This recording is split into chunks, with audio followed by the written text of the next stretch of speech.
नमस्कार, स्वागत है आपका अगले हफ्ते की तैयारी में। मैं हूं आपके साथ तृप्ति उपाध्याय और यहां पर हम आपको एक व्यू देंगे इस हफ्ते बाजार की चाल कैसी रही और साथ ही बताएंगे कि अगले हफ्ते के लिए कौन से लेवल्स निफ्टी और बैंक निफ्टी के लिए अहम होने वाले हैं।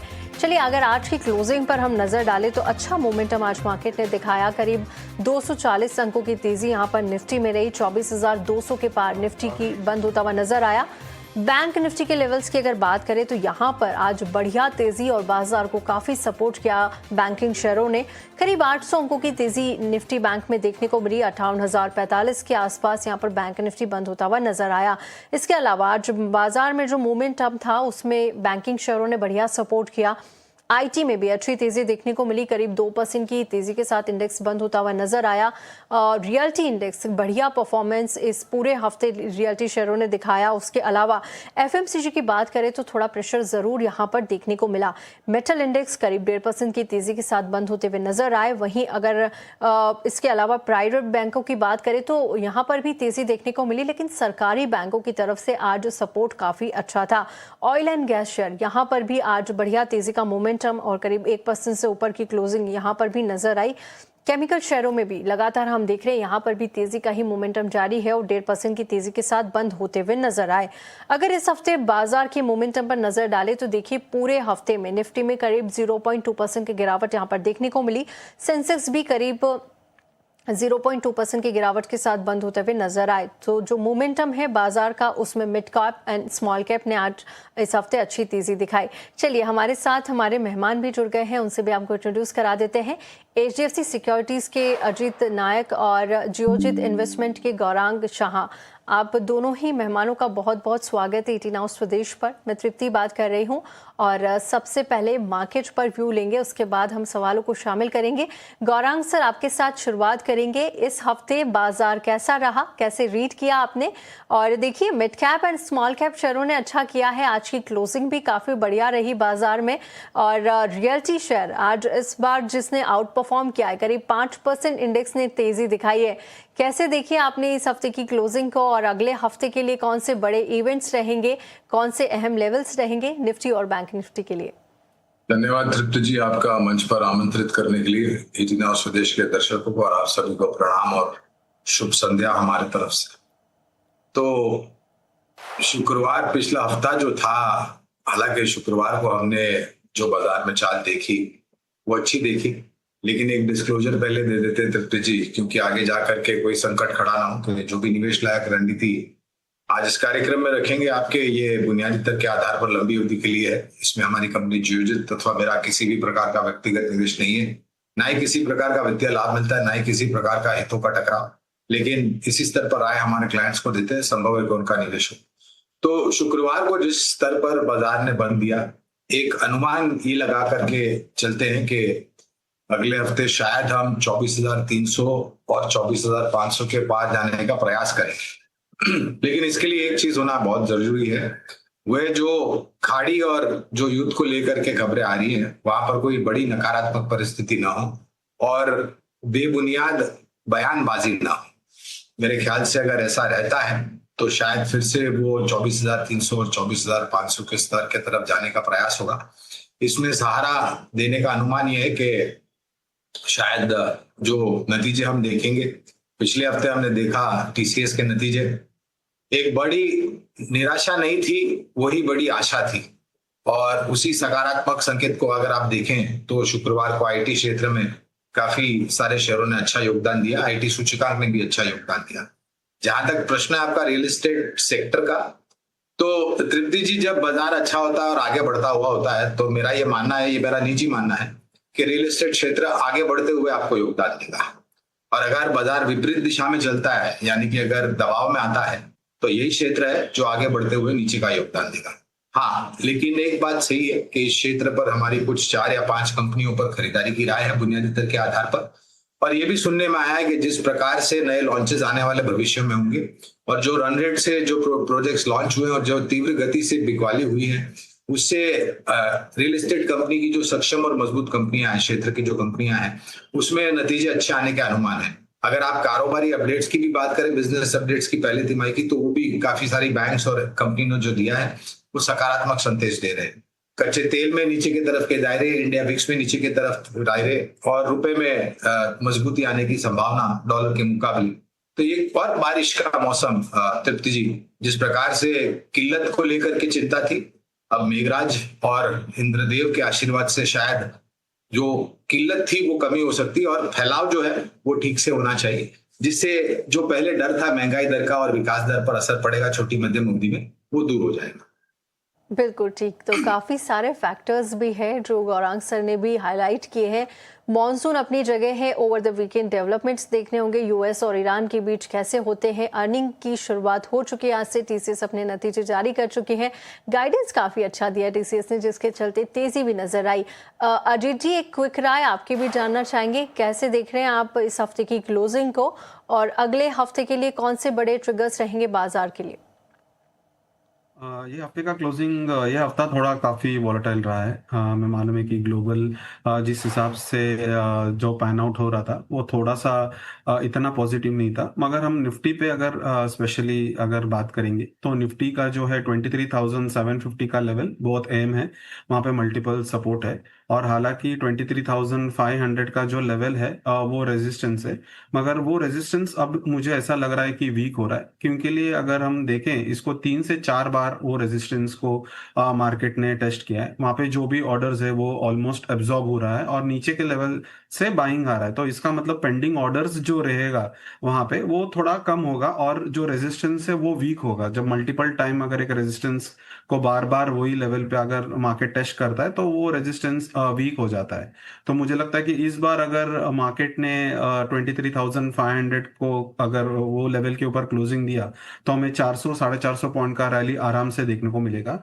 उसके ऊपर भी जा सकता है, पर 200 डे का सिंपल मूविंग एवरेज का एक रेजिस्टेंस 24,800 900 के आसपास मार्केट को एक छोटा हर्डल रहेगा, उसको भी क्रॉस कर सकता है। ब्रॉडर मार्केट का भी पार्टिसिपेशन अच्छी तरह से हो रहा है। रियल एस्टेट, जैसे अभी पैनलिस्ट ने बताया, बहुत अच्छा ब्रेकआउट दे रहा है। स्मॉल एंड मिड कैप जो है वो ऑलमोस्ट ऑल टाइम हाई के आसपास आ रहा है।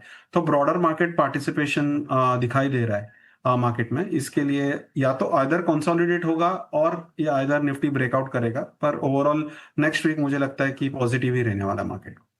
ऑलराइट, तो आगे आने वाले हफ्ते के लिए पॉजिटिव ट्रिगर्स ही बाजार के लिए और अच्छे लेवल्स ही आपको दिखाई दे सकते हैं। अजीत जी की भी ये सलाह आती हुई, चलिए एक बार आपको बता देते हैं आप हमारे साथ शो में कैसे जुड़ सकते हैं। देखिए, क्यूआर कोड स्कैन करना है और सीधा सवाल हम तक पहुंच जाएगा। तो फटाफट आप क्यूआर कोड स्कैन करें और अपना सवाल हम तक पहुंचाइए। आपके सवाल को हम अपने शो में शामिल करेंगे।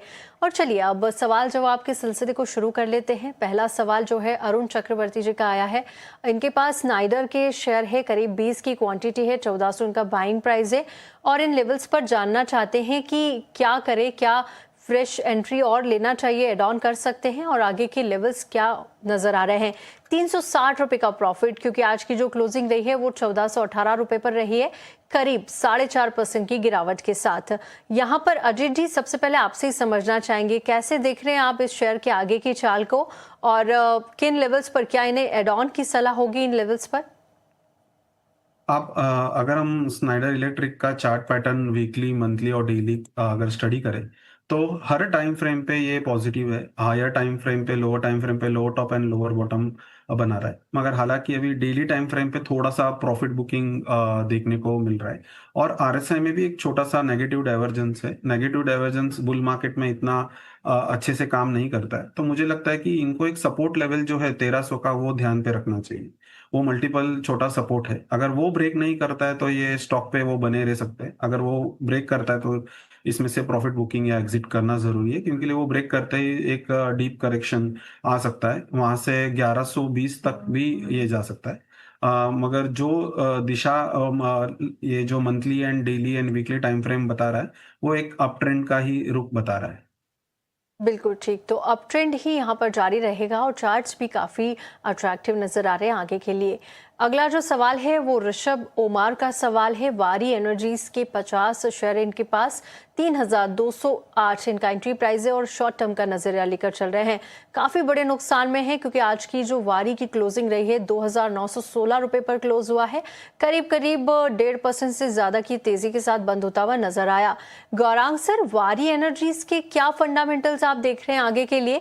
6 महीने में बढ़िया तेजी यहाँ पर देखने को मिली, लेकिन फिलहाल थोड़ा सा डाउन ट्रेंड नजर आ रहा है।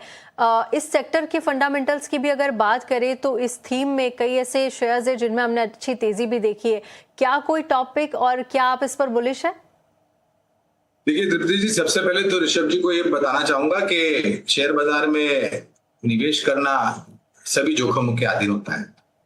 तो निवेश के बदले अगर आप कारोबार करते हैं, ट्रेडिंग करते हैं, तो आपको जोखिम जो है वो 10 गुना नहीं 100 गुना बढ़ जाता है।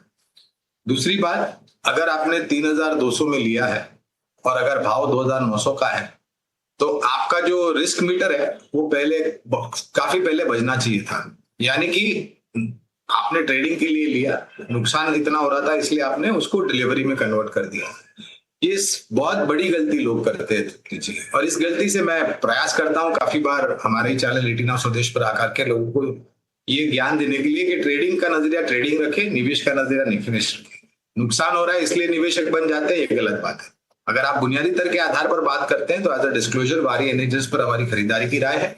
हरित ऊर्जा से जुड़ी हुई ये कंपनी है, यानी कि क्लीन एंड ग्रीन एनर्जीज के सोलर सेल्स, पैनल्स वगैरह और बाकी उपकरण ये बनाती है, जो आने वाले भविष्य में जिस प्रकार से सरकार की योजना है नई ऊर्जा उत्पादन क्षमता जोड़ने की 75% हरित ऊर्जा होगी, क्लीन एंड ग्रीन एनर्जी, उस समय पर वारी एनर्जीज है, प्रीमियम एनर्जीज है, सुजलॉन जैसी कंपनियां हैं और बाकी अन्य कंपनियां हैं, इनको फायदा मिलेगा।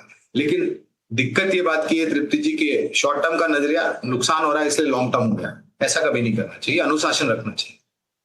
बिल्कुल ठीक। और एक फाइनेंशियल एडवाइस भी यहाँ पर दी है, अगर आप ट्रेडर के लिहाज से रख रहे हैं और नुकसान होने पर उसे आप निवेशक के तौर पर देखने लग जाते हैं तो यहाँ पर आपका नुकसान और बढ़ सकता है। ध्यान रखिए। वारी एनर्जीज के आगे चार्ट्स भी बता दिए गए हैं। आगे बढ़ेंगे, अगले सवाल को शामिल करेंगे। विनोद की तरफ से सवाल आ रहा है और उनका सवाल है यहाँ पर जुबिलेंट फूडवर्क्स को लेकर 507 पर इन्होंने एंट्री ली है और करीब 200 की क्वांटिटी में शेयर्स है इनके पास, बढ़िया प्रॉफिट में है जुबिलेंट फूड। 438 पर आज क्लोजिंग देते हुए 2% की तेजी के साथ इन्हें क्या सलाह होगी?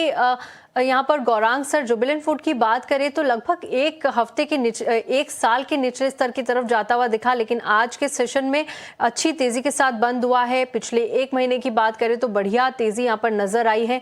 आगे के फंडामेंटल्स कैसे देख रहे हैं आप और लॉन्ग टर्म का नजरिया ये रखकर चल रहे हैं, तो क्या उन्हें और अच्छे रिटर्न एक्सपेक्टेड है या फिर इन लेवल्स पर थोड़ी प्रॉफिट बुकिंग कर लेना चाहिए? सबसे पहले तो तृप्ति जी, विनोद जी को मैं शुभकामनाएं देना चाहूंगा जो स्तर पर इन्होंने निवेश किया, 200 रुपए के आसपास अगर ये भाव खरीद का ठीक ठाक है तो। दूसरी बात, हमारी जनसंख्या जो है ना तृप्ति जी, उसमें 35% आबादी युवा पीढ़ी की है और ये जो युवा पीढ़ी है इनके जायका जो है जिम्बाब्वे, वो जुबिलेंट फूड जैसी कंपनियां जो प्रोडक्ट्स बनाती हैं और जो सेवाएं उपलब्ध कराती है खाने पीने की जो भी है, उनका चस्का बहुत बड़ा रहता है। जिस प्रकार से रन रेट हो रही है सेम स्टोर सेल्स ग्रोथ की और आने वाले भविष्य में जो नए स्टोर्स खुलेंगे उसका अगर समीकरण पूर्ण रूप से आपके समक्ष रखूं तो मेरा मानना है कि लंबी अवधि में, और ये सबसे पुरानी कंपनी है QSR सेगमेंट में तृप्ति जी, जुबिलेंट फूडवर्क्स, इसके बाद बहुत सारी कंपनियां आई, वेस्टलाइफ वगैरह वगैरह जो भी है। तो फिर से आगे डिस्क्लोजर, क्योंकि इनका खरीद का भाव 200 का है और मौजूदा स्तर से हमें लग रहा है कि ऊपर के तरफ के दायरे बनने चाहिए अच्छे नतीजों के आधार पर। अगर समय सीमा की पाबंदी नहीं है तो बने रहे लंबी अवधि के लिए। ठीक, समय सीमा की पाबंदी नहीं है तो लॉन्ग टर्म के लिए है, आप यहाँ पर बने रह सकते हैं। अगला सवाल है पंकज का। कॉनकॉर के शेयर है, 67 क्वांटिटी है और करीब 629 इनका बाइंग प्राइस है और 11,000 का नुकसान हो रहा है क्योंकि 464 पर आज की क्लोजिंग रही है 1.5% की तेजी के साथ। अजीत जी, कॉनकॉर के चार्ट्स कैसे देख रहे हैं आप? और यहाँ पर आज तेजी के साथ कामकाज होता हुआ नजर आया। पिछले कुछ दिनों से हमने देखा भी था कि डिफेंस की जो थीम है काफी बढ़िया परफॉर्म कर रही है। कैसे देख रहे हैं आप कॉनकॉर की इस तेजी को और क्या लग रहा है आपको डिफेंस थीम आगे भी अच्छा करती हुई नजर आएगी? अगर किसी को एंट्री लेनी है तो क्या कोई टॉपिक है आपकी? डिफेंस थीम में अगर किसी को एंट्री करना है तो HAL स्टॉक है, वो आज अच्छा क्लोजिंग दिया है और अच्छा पैटर्न दिखाई दे रहा है। वीकली 50 डे मूविंग एवरेज और डेली में भी एक अच्छा सपोर्ट लेता हुआ दिखाई दे रहा है। मगर आपका क्वेश्चन है कॉनकॉर पे, कॉनकर का अगर हम वीकली चार्ट एनालाइज करें तो इतना कुछ मुझे स्ट्रेंथ नहीं दिखाई दे रहा है। हालांकि एक जो सपोर्ट है 450 और 432 का जो जोन है उसके आसपास से ही 2-3 बार इसमें बाउंस आया है। अब बहुत टाइम ये सपोर्ट के पास स्पेंड कर रहा है। ऐसा जो पैटर्न है हम किसी को रेकमेंड नहीं करते हैं। अगर जो आपका इन्वेस्टर है, व्यूअर है, उसको अगर होल्ड करना है तो 430 का जो सपोर्ट जोन है उसको ध्यान में रख के इस पे ट्रेड करना चाहिए। 430 के नीचे इसमें डीप करेक्शन और भी आ सकता है। ओवरऑल अगर मैं स्कोरिंग करूँ चार्ट पैटर्न मंथली, डेली और वीकली जो हम रेकमेंड करने से पहले ध्यान में रखते हैं, वो कोई भी टाइम फ्रेम पे एक कोई भी बुलिश सिग्नेचर मूव या कोई भी बुलिश पैटर्न अभी तक फॉर्म होता हुआ नहीं दिखाई दे रहा है।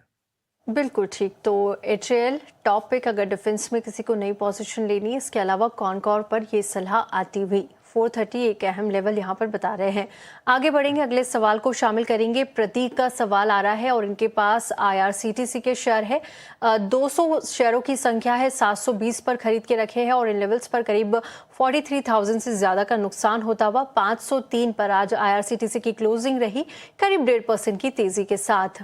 गौरांग सर, आज रेलवे स्टॉक्स ने काफी दिनों बाद बढ़िया तेजी दिखाई है। आईआरसीटीसी की बात करें, आईआरएफसी की बात करें, अच्छी तेजी के साथ बंद होते हुए नजर आए। नहीं तो हम देखते हैं कि आमतौर पर ऑर्डर विन के दम पर तेजी देखने को मिलती है या फिर बजट के आसपास थोड़ी सी तेजी देखने को मिलती है। काफी दिनों से साइडवेज कारोबार होता हुआ देख रहे हैं।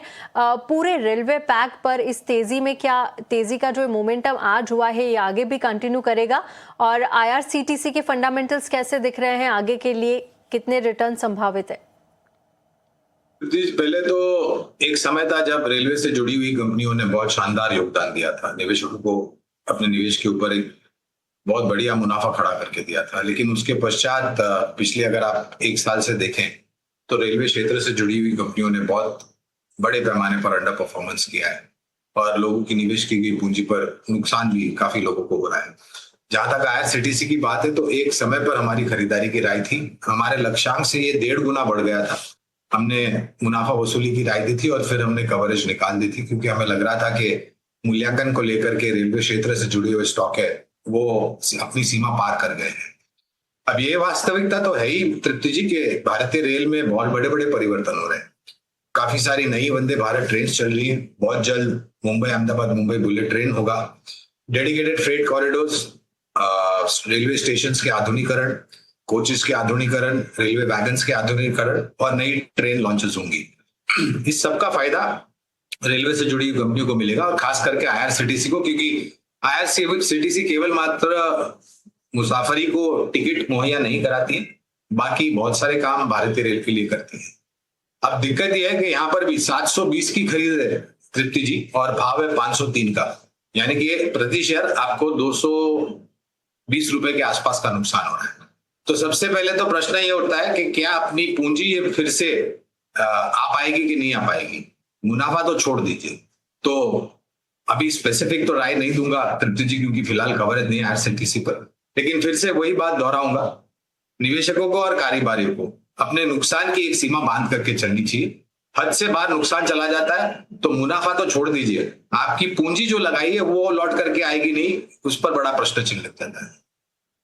बिल्कुल ठीक। तो ये सलाह तमाम रेलवे स्टॉक्स पर भी आती हुई आगे बढ़ेंगे और ज्ञान का सवाल हमें मिल रहा है। एमटार के शेयर इनके पास 125 क्वांटिटी है, 7,300 इनका बाइंग प्राइस है और इन लेवल्स पर जानना चाहते हैं कि होल्ड करे या फिर यहाँ से शॉर्ट करके निकल जाए और कहीं और अपनी पोजीशन बनाए, क्योंकि काफ़ी बड़े नुकसान में है। आज जो एमटार की क्लोजिंग रही है 7,150 की रही है, 3% की तेज़ी के साथ बंद हुआ है। लेकिन अजीत जी, एमटार टेक की बात करें तो मल्टी बैगर रहा है, बढ़िया रिटर्न बना कर दिए हैं, 6 महीने में 168% से ज़्यादा के रिटर्न और वहीं एक साल के चार्ट्स देखें तो करीब 356% से ज़्यादा के रिटर्न। इनकी जो बाइंग है काफ़ी ऊपरी स्तर की है और पिछले 5 दिनों में हमने यहाँ पर गिरावट ज़रूर देखी, थोड़ा सा दबाव देखने को मिला है, लेकिन आज फिर से तेज़ी के साथ ही बंद होता हुआ नजर आया। क्या ये ऊपरी स्तरों से प्रॉफिट बुकिंग देखने को मिल रही है या फिर अब यहाँ पर थोड़ा सा डाउन ट्रेंड आगे भी जारी रहेगा? इनकी जो बाइंग है काफ़ी ऊपरी स्तर की है, तो इन्हें स्पेशली क्या सलाह होगी?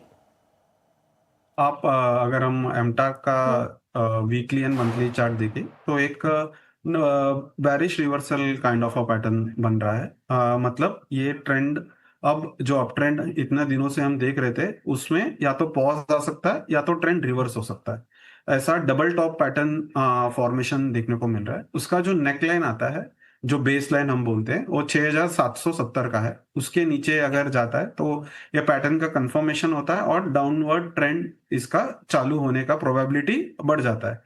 और ये जो जिस हिसाब से अभी इसमें लोग बाइंग कर रहे थे, वो एक यूफोरिक स्टेज होता है मार्केट में, जहाँ पे वो हम भी एक वैल्यूएशन बोलते हैं कि जो फेयर वैल्यू प्राइस रहता है टेक्निकल के हिसाब से, उससे भी जब एक पैराबोलिक मूव आता है वहां पे एक ये क्लाइंट ने एंटर किया गया है। तो मुझे लगता है कि जल्द से जल्द इसमें से एग्जिट करना ही बेटर होगा। लॉस जितना हो सके उतना जल्दी कट करके दूसरे अच्छे स्टॉक्स अभी परफॉर्म करेंगे। हालांकि बहुत mid cap and small cap stocks में अच्छा एक पैटर्न बनता हुआ दिखाई दे रहा है, डीप कप पैटर्न भी बनता हुआ दिखाई दे रहा है, तो उसमें निवेश करेंगे तो बेटर रहेगा। यहाँ पे 6770 के नीचे इनको एग्जिट करना बहुत जरूरी है, अदरवाइज डाउन ट्रेंड में चले जाएगा स्टॉक। 6770 का लेवल काफ़ी अहम है और वहां से आपको एग्जिट करने की सलाह है, क्योंकि उसके बाद यहाँ पर डाउन ट्रेंड नजर आ रहा है। अगले सवाल को शामिल करेंगे। रंभू कुमार का सवाल हमें मिल रहा है। हटको के शेयर इनके पास 414 क्वांटिटी है, 297 पर इन्होंने एंट्री ली थी और इन लेवल्स पर जानना चाहते हैं कि स्टॉक का क्या करना चाहिए, कौन से लेवल्स आने वाले दिनों में नजर आएंगे। Again Gaurang sir, PSU company हटको की आज जो क्लोजिंग रही है 206 पर बंद हुआ है, आधे % से ज्यादा की तेजी के साथ, ज्यादा दूर नहीं है इनके बाइंग प्राइस से, लगभग 100 की रेंज में ही है। क्या लग रहा है इसे देखकर, इसके फंडामेंटल्स कैसे नजर आ रहे हैं? क्या इनके बाइंग प्राइस से ऊपर जाकर अच्छे रिटर्न इन्हें दे पाएगा हटको? तृप्ति जी, यहाँ पर आपसे क्षमा मांगूंगा, इस शेयर पर कवरेज नहीं, इसलिए मैं विशेष रूप में किसी भी प्रकार की टिप्पणी नहीं करूँ। कोई बात नहीं गौरांग सर। अजीत जी, आप सलाह दे दीजिए, कैसे देख रहे हैं आप इसकी चाल को? क्या इनके बाइंग प्राइस से ऊपर जाकर बढ़िया रिटर्न इन्हें दे सकता है? जिस हिसाब से ये हुडको परफॉर्म कर रहा है, तो अगर हम मार्केट के साथ इसको कंपेयर करें तो रिलेटिवली अंडर परफॉर्मर है। काफी मार्केट में mid cap and small cap और यही स्पेस में अगर आप देखेंगे तो काफी स्टॉक परफॉर्म कर चुका है, मगर ये नहीं कर रहा है। मतलब मुझे टेक्निकली ये स्टॉक वीक लग रहा है और 198 के नीचे और वीकनेस इसमें बढ़ता हुआ दिखाई दे रहा है। इसमें ये स्टॉक में मोमेंटम तभी आ सकता है जब ये 220 230 लेवल को अगर क्रॉस करता है नेक्स्ट 4 to 5 सेशन में। अगर वैसा कुछ पैटर्न बनता हुआ दिखाई देगा तो ये स्टॉक पॉजिटिव होगा। फिलहाल के लिए स्टॉक में मुझे लगता है निवेश नहीं करना चाहिए। बिल्कुल ठीक। तो फिलहाल के लिए इसमें निवेश ना करने की सलाह। इसका जो ट्रेंड है वो नेगेटिव ही नजर आ रहा है। जया का सवाल है, एनटीपीसी के 1000 शेयर है, 345 पर इन्होंने खरीद के रखे हैं और लेवल्स पर जानना चाहते हैं कि होल्ड करे या फिर सेल करके निकल जाए। आज की जो क्लोजिंग है वो भी 345 ही रही है, करीब हल्की फुल्की तेजी के साथ बंद हुआ एनटीपीसी। गौरांग सर, आपने वारी एनर्जीज पर बात की और तमाम रिन्यूएबल्स पर भी आपका बुलिश नजरिया है। एनटीपीसी उनमें से कैसा दिख रहा है? क्या इस पर भी बुलिश ट्रेंड आगे नजर आएगा? और इस थीम में क्या एनटीपीसी पर्टिकुलरली आगे काम करता हुआ दिख रहा है? तृप्ति जी, हमारी विचारधारा और सोच ये है कि पूरा ऊर्जा उत्पादन क्षेत्र जो है वो बहुत ही सकारात्मक रूप से लंबी अवधि के लिए बेहतरीन योगदान देगा। और इसका कारण जो मैंने बताया, नई ऊर्जा क्षमता जो जुड़ेगी, उसके साथ साथ ऊर्जा की खपत हम और आप जैसे जो ग्राहक है वो कर रहे हैं। हमारे देश में बड़े बड़े डेटा सेंटर्स आएंगे, हमारे देश में ग्लोबल कैपेबिलिटी सेंटर्स खड़े होंगे। हमारे देश और सरकार की आकांक्षा है कि हमारा देश सबसे बड़ा उत्पादन क्षमता वाला देश बने, सेवा उपलब्ध कराने वाला देश मिले। तो इस सब में ऊर्जा की जरूरत पड़ेगी ही पड़ेगी। एनटीपीसी, तृप्ति जी, सरकारी कंपनी है जिसकी उत्पादन क्षमता ऊर्जा की बहुत बड़ी है। इन्होंने अपना एक दूसरा क्लीन एंड ग्रीन एनर्जी था, एनटीपीसी ग्रीन, उस कारोबार को अलग करके अलग रूप में लिस्ट करने की आईपीओ आया था उसका और लिस्ट करी, तभी हमने वहां पर भी राय दी थी लंबी अवधि के लिए निवेश करने के लिए। और जहां तक एनटीपीसी का सवाल है, अगर इनका निवेश लंबी अवधि का है तो मैं इनको ये राय दूंगा कि निश्चिंत होकर के बने रहे, पहली बात। दूसरी बात, अगर इनके पास निवेश लायक पूंजी है तो गिरावट पर और जोड़ सकते हैं, बशर्ते कि इनका लंबी अवधि का नजरिया। ठीक, तो ये सलाह एनटीपीसी और बुलिश नजरिया ओवरऑल वारी एनर्जीज या फिर एक पूरे एनर्जी पैक पर आता हुआ। चलिए, अब वक्त हो गया है हमारे खास सेगमेंट वीआईपी सेगमेंट का।